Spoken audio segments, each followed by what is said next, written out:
जय हिंद। नमस्कार दोस्तों, मैं आभास कुमार स्वागत करता हूं आप लोगों का यूपी होम गार्ड, दरोगा और कांस्टेबल भर्ती की रक्षक सीरीज में।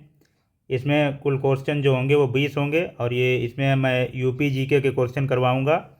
ये प्रैक्टिस सेट नंबर 9 है। और अगर आप लोगों ने पिछली क्लासें नहीं देखी हैं तो आप लोग एक बार देखना। मैंने बहुत अच्छे से उसमें समझाया है, बहुत अच्छे से कवर किया है, आप लोग देखिएगा। तो आइए देर ना करते हुए देखते हैं पहला क्वेश्चन कौन सा है।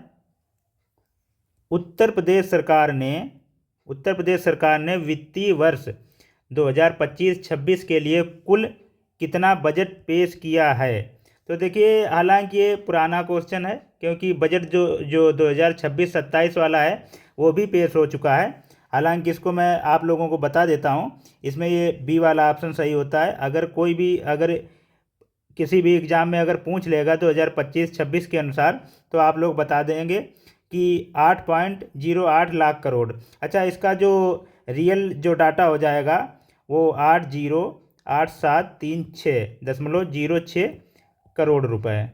ठीक है, ये इसका जो रियल डाटा हो जाएगा। क्योंकि देखिए, अब जो एग्जामिनर जो क्वेश्चन पूछता है परीक्षाओं में तो ये वाला इतना तो डाटा हर कोई याद कर लेता है, लेकिन अब वो जो ऑप्शन देगा उसमें सब में ये आगे वाली जो संख्याएं होंगी ये सब में सेम होंगी। लास्ट वाली संख्याओं पे खेल रहा है इतने टाइम एग्जामिनर। तो आप लोगों को यही चीज़ याद करके चलनी है। और देखिए, ये जो 25-26 वाला जो बजट है अपना, ये जो 23 और 24 और 25 वाला जो बजट था उसे 9.8% अधिक था। ठीक है, और अब देखते हैं कि 2026-27 का जो बजट आया है इस बार, जो 2026-27 का बजट आया है उसमें है कि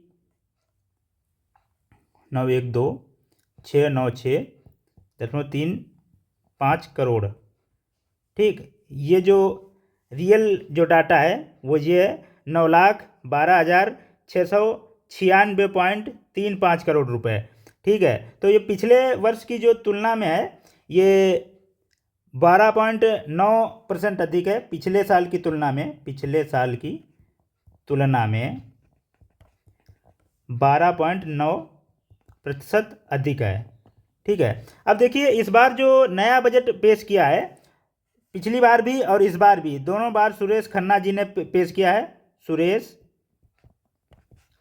खन्ना सुरेश खन्ना जी ने पेश किया है। और देखिए, ये जो नया बजट आया है इसी वाले नए बजट में 2025 2026 और 27 वाले बजट में ही इसमें 14 नए medical college medical medical college को मंजूरी मिली है। ठीक है, तो अब 14 नए मेडिकल कॉलेज बनेंगे। ठीक है, आइए देखते हैं दूसरा क्वेश्चन कौन सा है।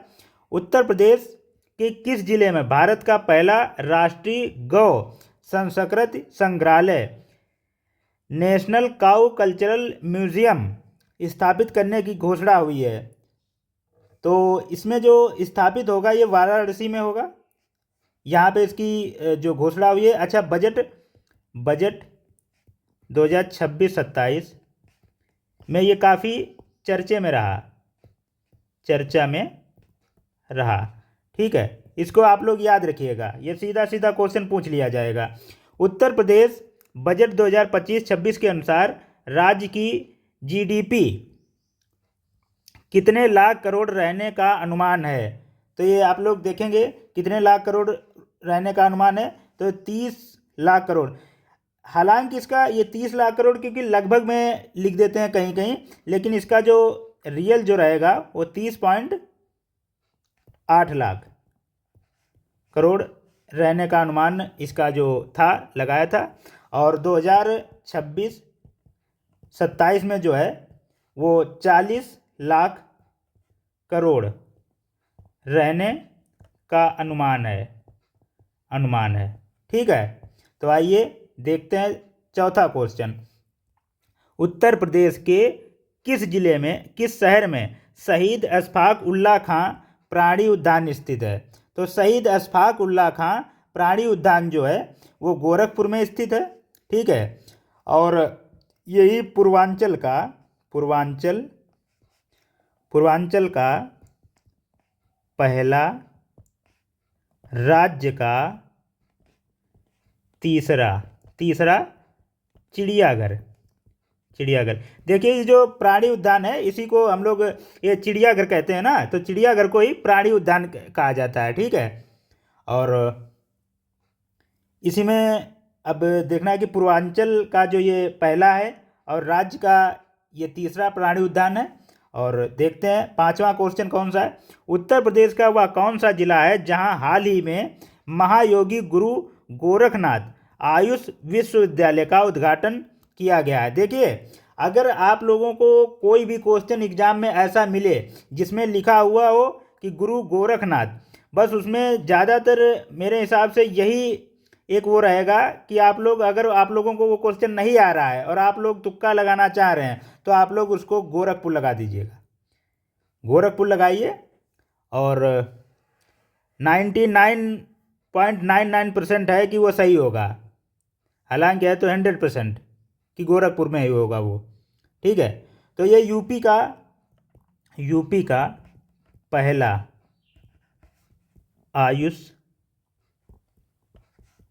विश्वविद्यालय, यूपी का पहला ये आयुष विश्वविद्यालय है, ठीक है।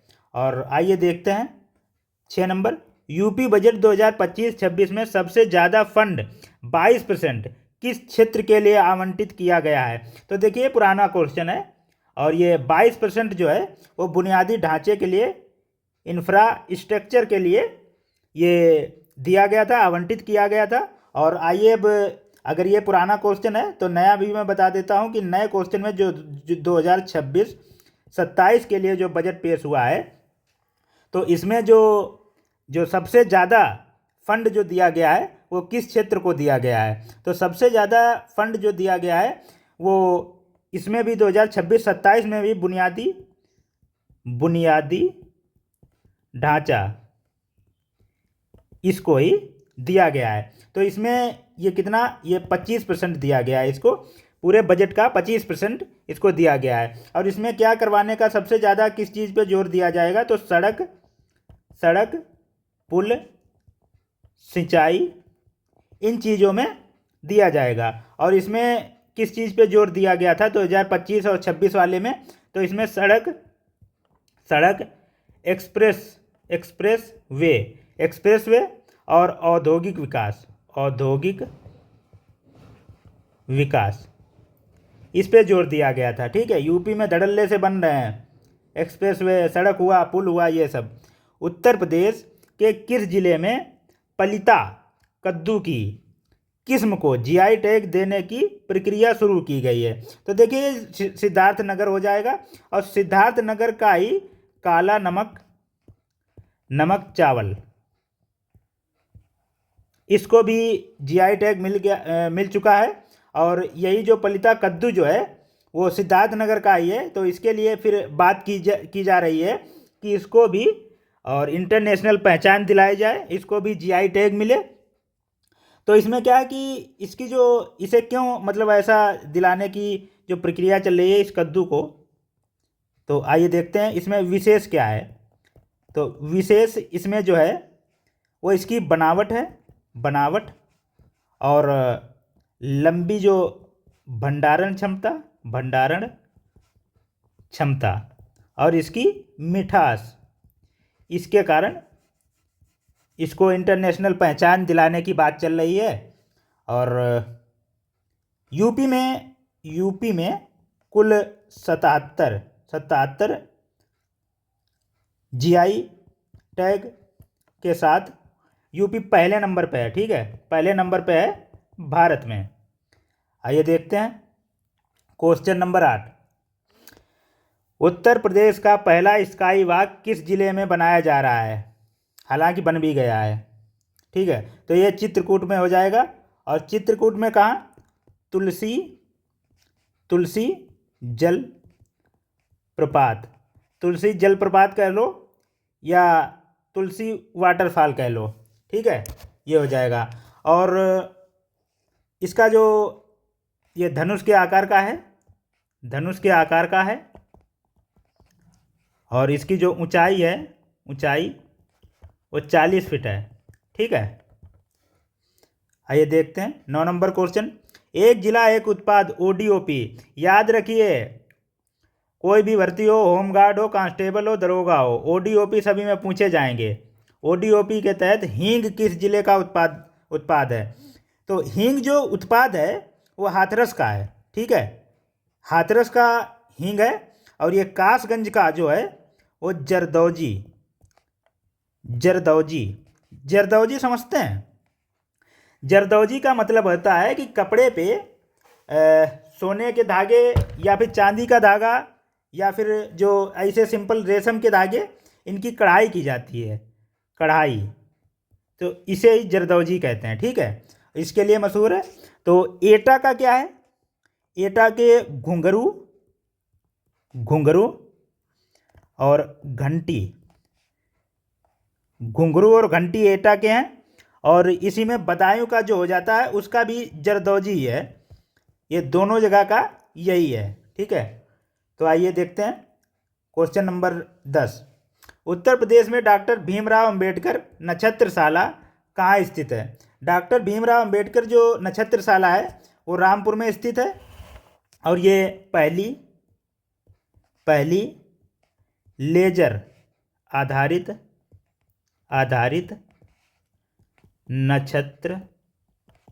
नक्षत्रशाला, पहली लेजर आधारित नक्षत्रशाला है। और ये छात्रों व आम जनता को खगोल विज्ञान के बारे में जानकारी देने के लिए बनाया गया है। ठीक है, तो आइए देखते हैं क्वेश्चन नंबर 11 क्या है। उत्तर प्रदेश में बुद्ध का महापरिनिर्वाण स्थल कुशीनगर किस नदी के तट पर स्थित है? तो ये हिरण्यवती नदी हो जाएगी। और देखिए वहाँ भगवान जो बुद्ध थे, तो भगवान बुद्ध के जो अंतिम क्षण थे, जीवन के जो अंतिम क्षण थे, उन्होंने यहीं व्यतीत किए, अंतिम क्षण। ठीक है, अच्छा यहीं पर देखिए महापरिनिर्वाण मंदिर भी है, महापरिनिर्वाण मंदिर है। और यहाँ बुद्ध जी की जो है लेटी हुई प्रतिमा है। ठीक है, जो बुद्ध जी हैं वो लेटी हुई मुद्रा में यहाँ पे हैं। और आइए देखते हैं 12 नंबर क्वेश्चन। बेहटी और जमरार बांध परियोजना उत्तर प्रदेश के किस जिले में स्थित है? तो ये झांसी में हो जाएगी। ठीक है, और झांसी का जो मऊ रानीपुर जो तहसील है, मऊ रानीपुर तहसील में स्थित है ये। ठीक है, और इसका जो लक्ष्य ये देखिए, बांध का लक्ष्य या तो सिंचाई परियोजना से हो सकता है, सिंचाई के लिए हो सकता है, या फिर बिजली बनाने के लिए हो सकता है। तो इसका जो मुख्य लक्ष्य है वो सिंचाई है, सिंचाई। और सिंचाई कहाँ? तो बुंदेलखंड आप लोग जानते होंगे, पानी की कमी है उधर, तो बुंदेलखंड में सिंचाई के लिए इसके पानी का यूज किया जाएगा। ठीक है, उत्तर प्रदेश के किस जिले में एशिया का सबसे बड़ा तरल नाइट्रोजन प्लांट स्थापित किया गया है? तो तरल नाइट्रोजन जो प्लांट स्थापित किया गया है, बताइए कहाँ किया गया था? तो ये अमेठी में किया गया है। अच्छा, अमेठी में जो एक ये प्लांट स्थापित किया गया है, तो ये इंडो गल्फ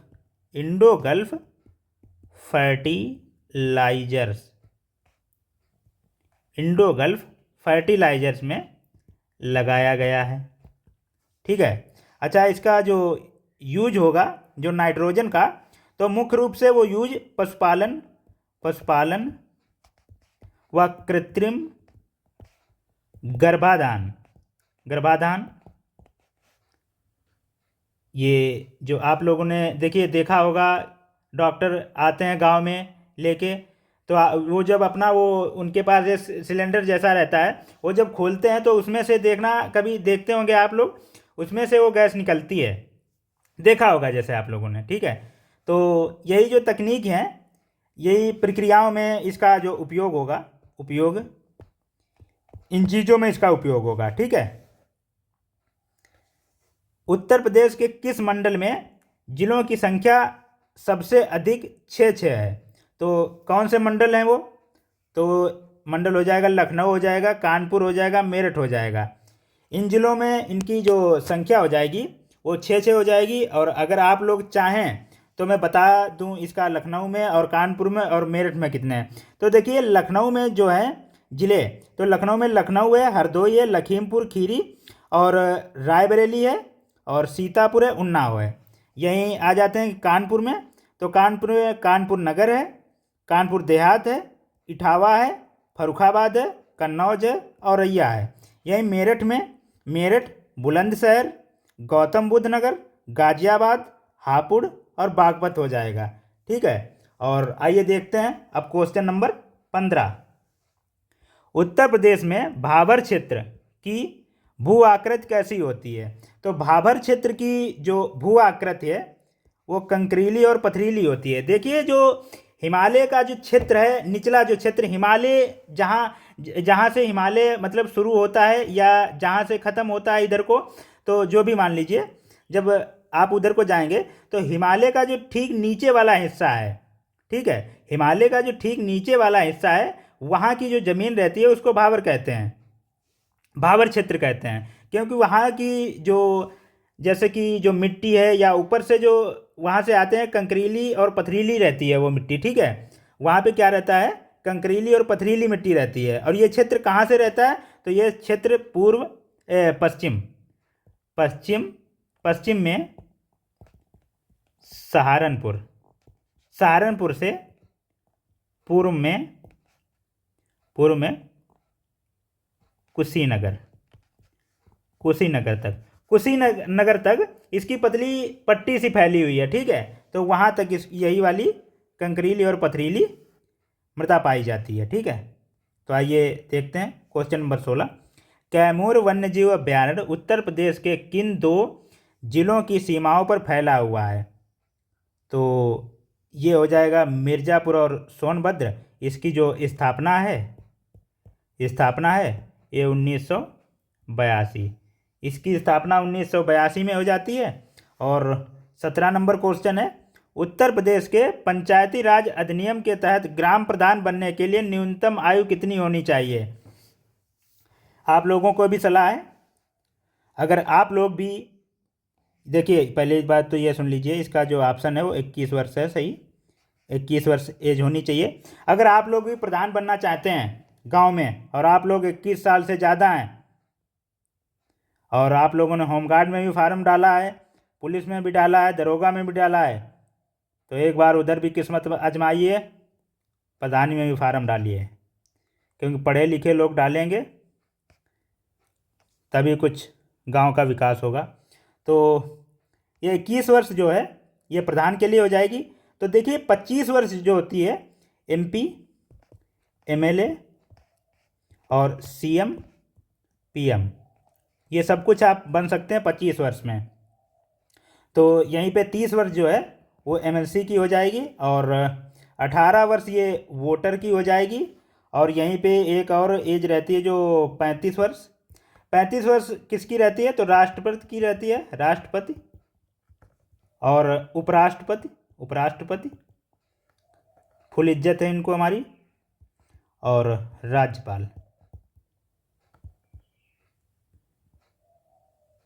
इन लोगों के लिए तो हमेशा इज्जत रहती है अपनी, ठीक है। और आइए देखते हैं 18 नंबर क्वेश्चन। उत्तर प्रदेश के किस जिले में देश का सबसे बड़ा floating solar power plant Rihand जलाशय पर स्थित किया गया है? तो ये कहाँ हो जाएगा? ये सोनभद्र के जो पिपरी नामक जो स्थान है वहाँ पे हो जाएगा। और इसकी जो इस प्लांट की जो सोलर जो पावर प्लांट है, प्लांट की जो क्षमता है 150 मेगावाट, 150 मेगावाट इसकी क्षमता है। 19 नंबर क्वेश्चन है कि उत्तर प्रदेश की कौन सी नहर प्रणाली भारत की सबसे पुरानी नहर प्रणालियों में से एक है? तो ये यमुना, पूर्वी यमुना नहर हो जाएगी। और इसका जो निर्माण है, इसका निर्माण जो है 17वीं शताब्दी, मतलब कि 1645 ईस्वी में हुआ था। और किसके शासनकाल में? शाहजहाँ के शासनकाल में। ठीक है, तो आइए देखते हैं 20 नंबर। भारतीय वन स्थित रिपोर्ट 2021 के अनुसार उत्तर प्रदेश के किस जिले ने अपने वन क्षेत्र में सर्वाधिक वृद्धि दर्ज की है? तो देखिए 2021 के अनुसार पूछ रहा है, आप लोग टेंशन नहीं लीजिएगा, मैं इसके बाद में जो रिपोर्ट आई थी उसका भी बता दूंगा। ठीक है, तो इसमें क्या जानकारी है, ये तो पहले तो इसमें सहारनपुर हो जाएगा। ठीक है, इसका जो आंसर है वो सहारनपुर हो जाएगा। देखिए ये जो रिपोर्ट है वो हर 2 साल में आती है, हर 2 साल में। तो 21 में आई थी, उसके बाद आई होगी 2023 में। तो 2023 के अनुसार जो है वो सबसे ज़्यादा जो वृद्धि दर्ज की थी तो झांसी ने दर्ज की। झांसी सबसे ज़्यादा वृद्धि झांसी ने दर्ज की थी। ठीक है, तो ये 2021 में आई, फिर 2023 में आई। उसके बाद तो उसके बाद वाली का तो अभी कुछ पता नहीं है। बाकी इसकी जो ये जो रिपोर्ट जारी करता है वो भारतीय वन सर्वेक्षण जो है विभाग, वो जारी करता है। ठीक है, तो ये हुई हमारी क्लास। और सर की भी एक क्लास मैथ्स की चलती है, आप लोग करिएगा। बाकी आप लोगों को धन्यवाद, आप लोगों ने पूरी क्लास की। और ऐसे ही आप लोग क्लास करते रहिए और अपना सपोर्ट बनाए रहिए। हमारी क्लास लाइक करिए और अपने दोस्तों को भी सेंड करिए, दोस्तों को भी भेजिए। और बाकी जय हिंद।